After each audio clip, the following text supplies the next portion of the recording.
ഇത് രണ്ടും, അതായത് ബ്ലൂ ബ്രൗൺ രണ്ടും AC ഇന്ന്.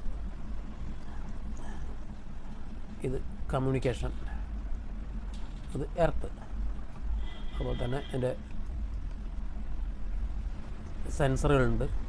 ഞാനത് തൽക്കാലം അഴിച്ചു വെച്ചിരിക്കുകയാണ് ചെക്ക് ചെയ്യാൻ വേണ്ടി. ഇത് ഡയറക്റ്റ് കംപ്രസറിലേക്ക് കണക്ഷൻ കൊടുക്കുന്ന കംപ്രസർ, അതിൻ്റെ ഔട്ട്പുട്ട് UVW. ഇത് അതിൻ്റെ ഒരു ട്രാൻസ്ഫോമറിൻ്റെ ഒരു ചോക്കിൻ്റെ ഫങ്ഷനുള്ള ഒരു ട്രാൻസ്ഫോമർ ഉണ്ടല്ലോ, ആ ട്രാൻസ്ഫോമറിൽ കണക്ഷൻ കൊടുക്കുന്ന ഭാഗം, ആംപിയർ ബാലൻസ് ചെയ്യുന്ന. ഇത് അതിൻ്റെ ഫാൻ മോട്ടറിലേക്ക്, ഫാൻ മോട്ടർ ഇത് AC ഫാൻ മോട്ടറാണ്. അതുകൊണ്ട് തന്നെ അതിന് ഒരു കപ്പാസിറ്റർ വരും, അതിന് സ്റ്റാർട്ടിങ്ങിന് ഒരു റിലേയും വരുന്നുണ്ട്. കണക്ഷൻസ് എന്ന് പറയുമ്പോൾ തൽക്കാലം ഇതിലിപ്പോൾ അത്യാവശ്യം വരുന്നത് ഇത്രയേ ഉള്ളൂ.